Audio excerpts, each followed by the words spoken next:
Refinitive's U.S. presidential election app allows you to keep up to date with the latest news in relation to the election. The Markets Overview tab gives insight to how the 2020 election may impact the market. It includes charts for key indices, government bonds, and commodities. The 2020 presidential election app provides a one-stop shop for all things related to the election.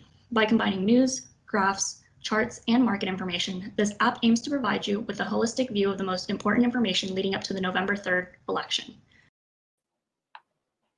Hello and welcome to Refinitive Perspectives Live. Our conversations with you over the last month have centered around sharing data, insights, and answering your questions on the impact the U.S. elections are having on various sectors. Now, as of yesterday, over 70 million, that's 70 million, ballots had already been cast, more than 50% of the overall turnout in 2016. So far through this series, we've examined a number of issues that are shaping the elections, particularly those that are influencing markets and policy that might be enacted from a Trump or Biden administration. Today, we shift our attention to diversity, equity, and inclusion.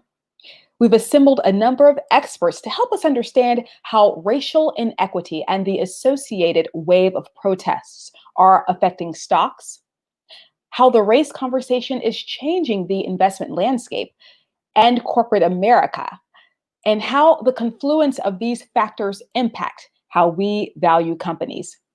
Joining us first is CEO of MarketPsych, Dr. Richard Peterson. Richard, thank you for joining us. Oh, thanks, Keesa. It's good to be here. So, Richard, let's start with the wild ride that we've seen from the stock market over the last 6 or 7 months. Your company, MarketPsych, is in the business of providing data to investors based on sentiment. So with that said, how do you consider or factor in market sentiment in your research and in the information that you provide to investors? Yeah, great question. So we do media monitoring. So we look at news and social media and what people are saying about different themes and topics and governments as well. And we turn that data from millions of articles every day into time series. So you can track over time what people are thinking about a given topic, like the government corruption or business expansion in a country, or social inequality, for example, and also social unrest. So we create indexes based on that. And we have data back over 20 years that our users can use to plot out or to use to predict markets. Now, tell us about the psychology of fear and the role it played in the markets over the last year. And what have you seen in your research? Yeah, it's a good question. Well, they say Wall Street climbs a wall of worry. And what they mean is fear often doesn't affect the markets the same way as you would think. So what we saw, for example, with coronavirus was initially denial that there was a big threat. And of course, we still see denial in some places as well. But we saw denial about the threat initially, and the markets then slowly started to roll over going into March. And then when people realized this could be serious and there was a lockdown, we saw panic. And so we see a cycle of fear where there's initially underreaction to threats in markets, and then there's overreaction and panic. And then after the panic passes, there's often a relief rally. And there's actually very interesting research that shows that when people are very fearful in markets and then they relax a little bit, that relief leads to irrational risk-taking on the other side. So, for example, when people come out of lockdown, they go out and they party and they get together in big groups at bars. They do the opposite of what you would expect. They become irrationally risk-taking. So, yeah, fear has a very interesting role in financial markets and in risk-taking in general, of course, these days. And so that begs the question, where are we now? We know that in some pockets of the U.S., they've been out of quarantine, and so they're back in the bars, but in other pockets, they're not. So Right. are some of us rallying and some still in the under or overreacting phase? Yeah, I think so. I think some people are, especially young people tend to be overconfident, right? So they tend to feel that they're invincible. So they're more likely to be getting out. But I think there's also this, pandemic fatigue, lockdown fatigue, where people feel that they've got to get on with their normal life, damn the consequences. And often for many people who are younger, under 60, the consequences of coronavirus are not necessarily as severe as those who are older or those who have pre-existing conditions. So I think we talked about inequality. I think we're seeing some inequality related to the notion of risk, that there are those who feel they're not at risk and those who feel they are. And so that inequality, that risk perception, inequality is quite significant as well. And that just is another layer of inequality that we're adding on this year to the many other conversations that we're having in this space.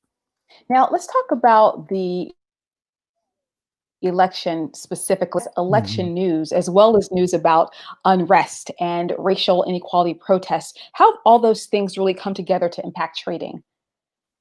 Yeah, so when we look at social inequality and government corruption and anger at the government and a number of the indexes that we track, we actually find of all the 60 different indexes that we track for every country in the world, in the United States, the one index that's most correlated with Trump's polling numbers is the Business Expansion Index. So when the media says that the businesses are expanding and growing, then Trump's poll numbers are likely to go up subsequently. So this index is not only correlated, it's actually predictive. And then when the media starts to talk about business contracting because of lockdowns and business suffering, Trump's poll numbers drop. And conversely, Biden's numbers rise. So when businesses are hurting, people turn to Biden. When business is doing well, they turn and support Trump.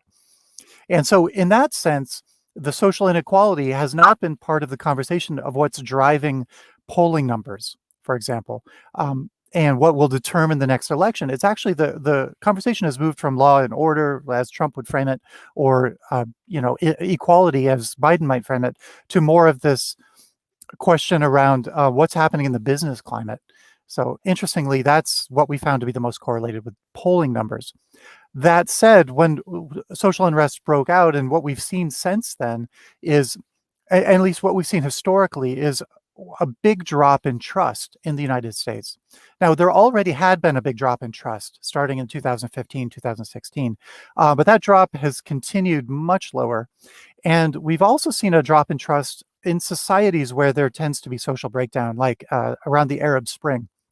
We saw that what often triggered those Arab Spring events was a single incident of unfairness by the government that promoted or prompted people to get out into the streets. So we saw that in Tunisia, and then we saw that in Egypt. We also saw, like in Hong Kong, a similar effect where people were protesting, and then because of this law that they saw as unfair. So when something happens that's seen as unfair, it leads to a loss of trust, social mobilization. But then what happens depends on the nature of the government. So the great thing about democracy is that we have feedback loops, that the government should be responsive to people. And so rather than clamping down, because the government is of the people, it should be responding to the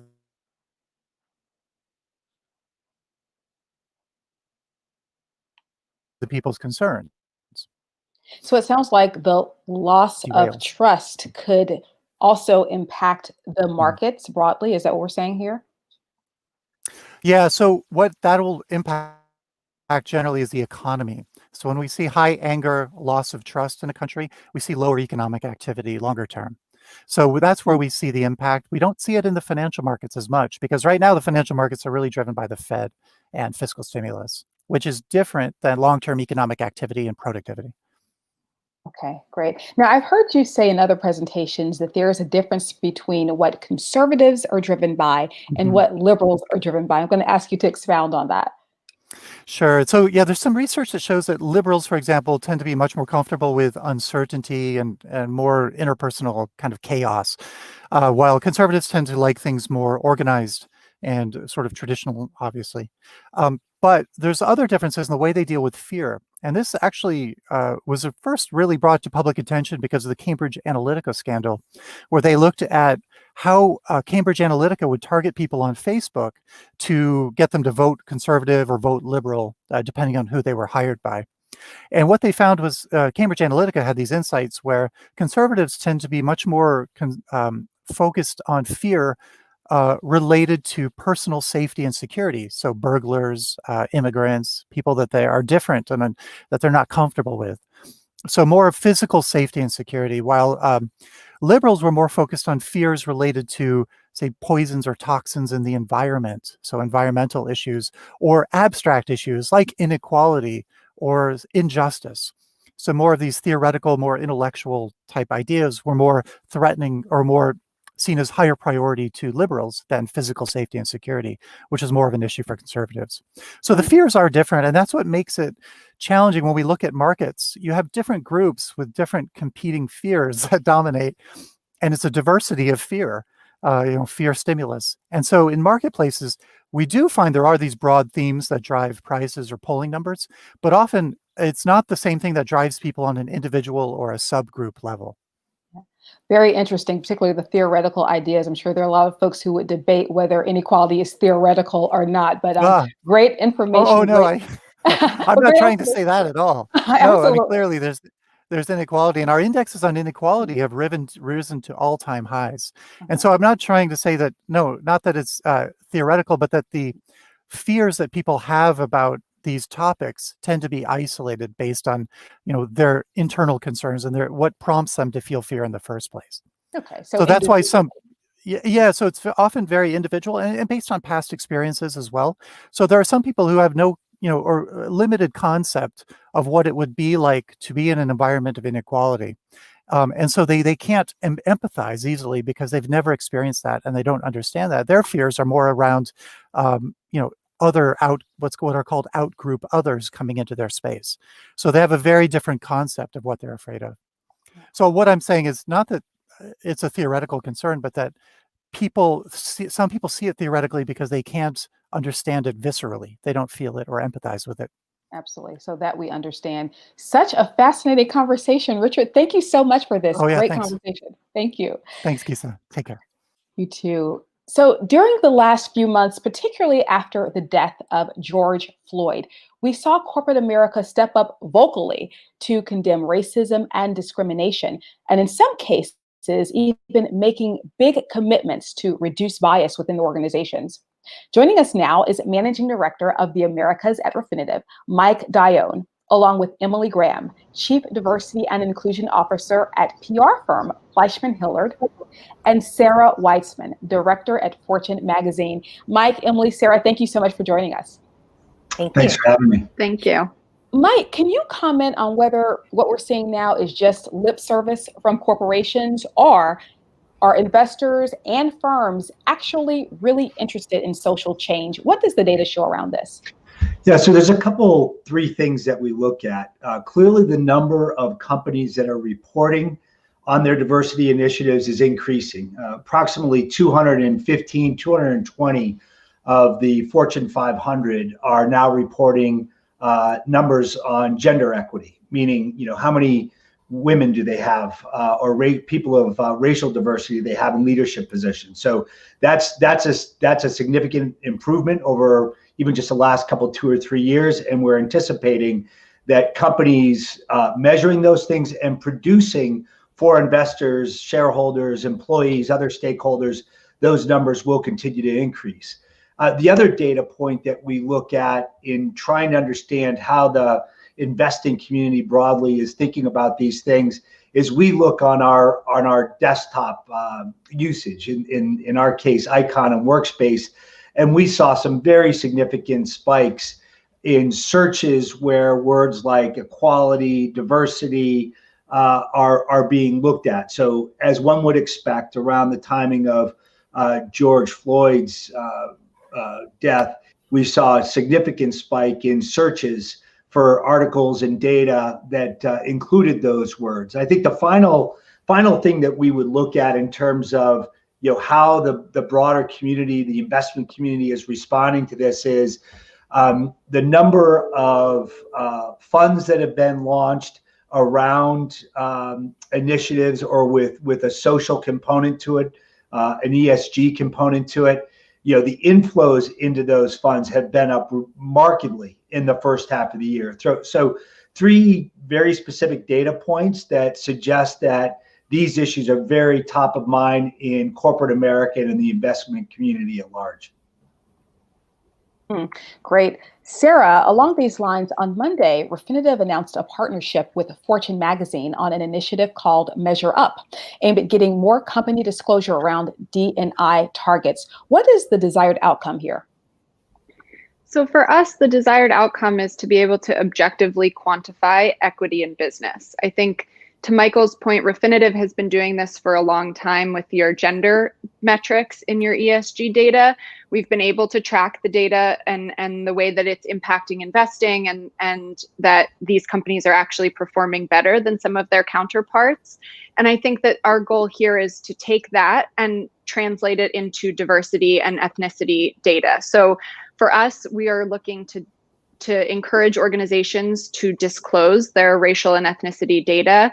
In a recent CEO survey that Fortune conducted in partnership with Deloitte, we found that 96% of CEOs are saying that DE&I has become a strategic objective for them.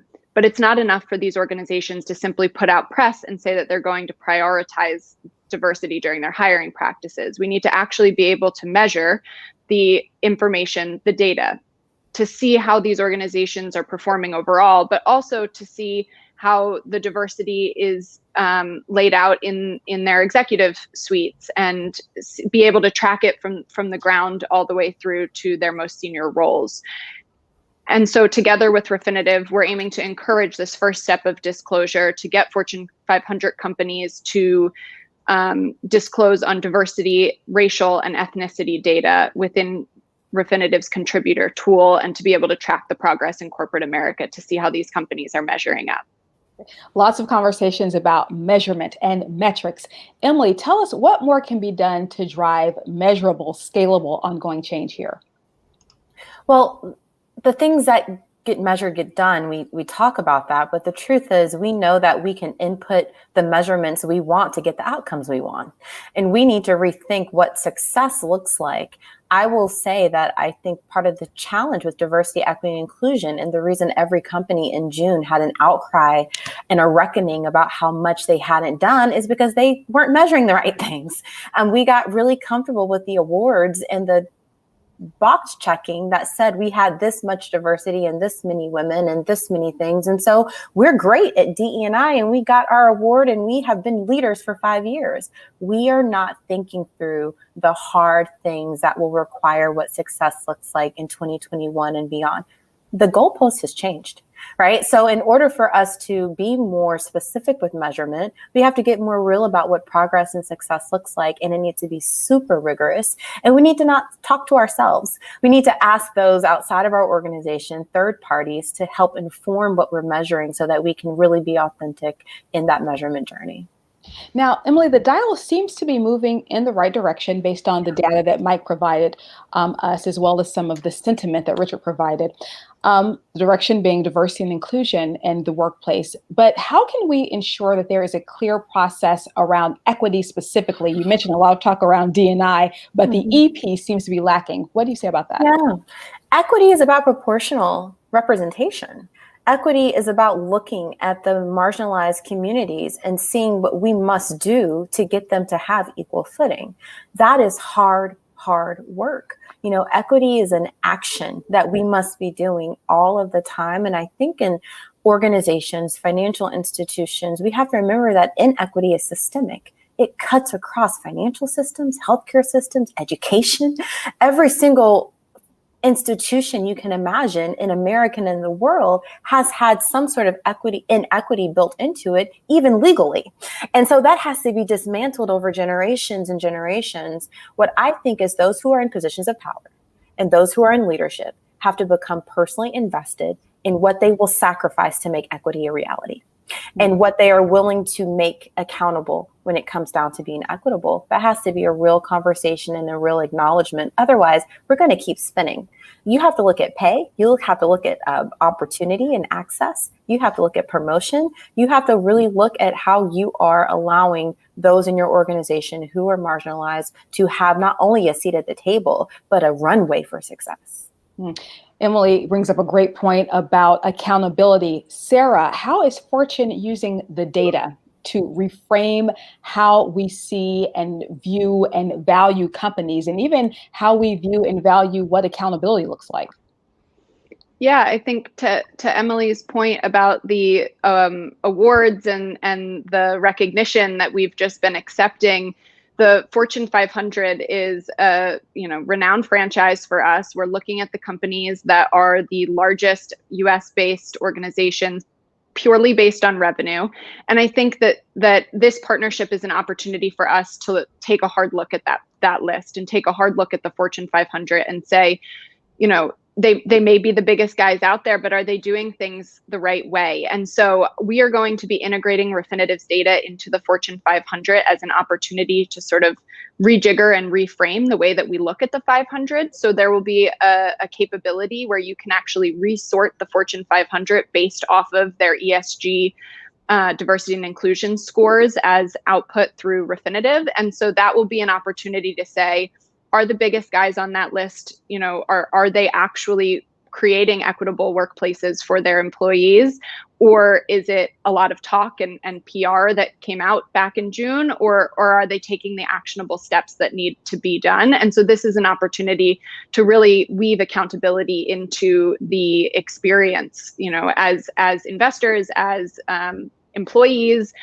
It's important to people to know if they're working for organizations that are providing ample opportunity for everyone. And so this will be a way for us to reframe that 500 list and really see, what are they, who is doing it well, and is it the ones you'd expect? Is it the biggest companies, or is it some of the smaller companies on the 500?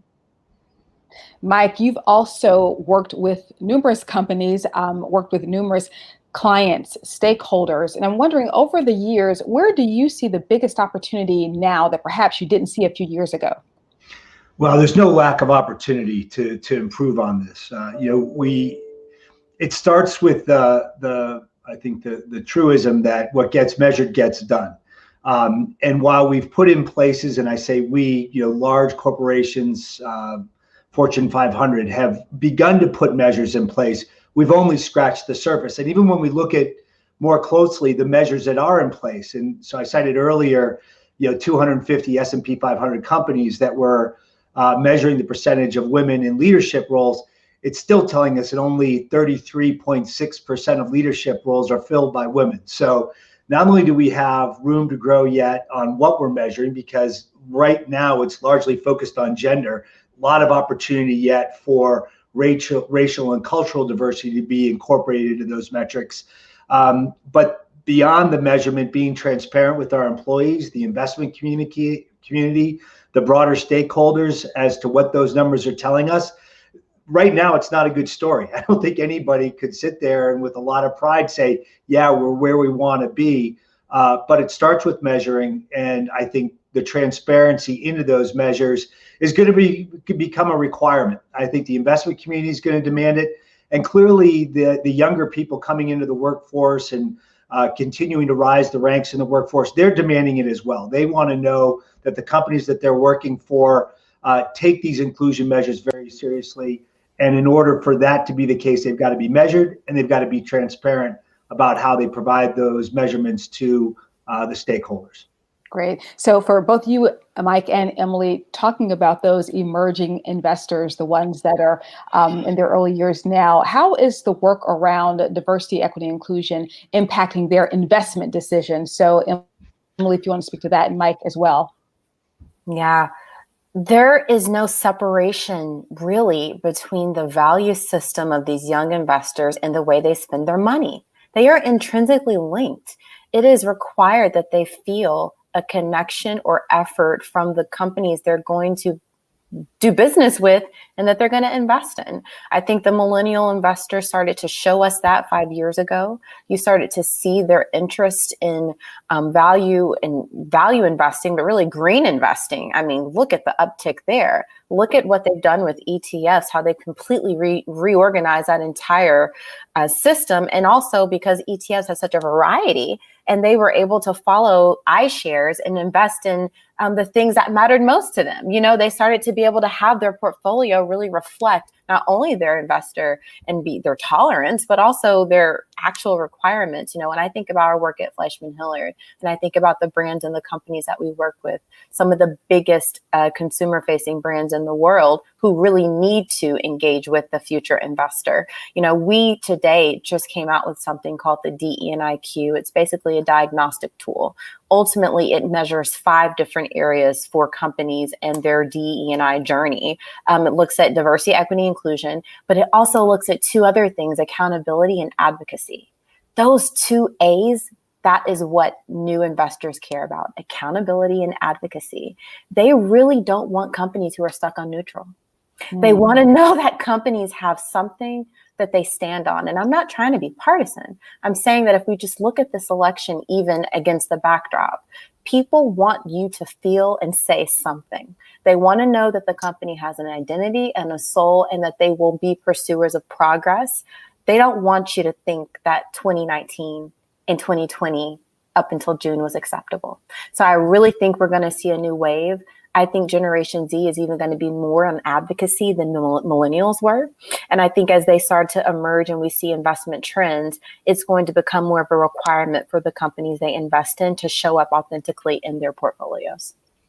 Wonderful summary, Emily. Mike, do you have anything to add to that, the advocacy piece and the accountability piece? Yeah, I'm going to build on something that Emily said that really resonated with me. Those in positions of power today need to be willing to look hard at traditional ways of doing things and perhaps sacrifice some of those traditional ways of doing things in order for there to be real change and advancement in this area. So that resonates, and that's not easy. But I think we here at Refinitive, I think very easy to put lip service, as it's been called, put an award on your mantle that serves as window dressing. If anything, this year has caused us to dig deeper into what's required to make that change.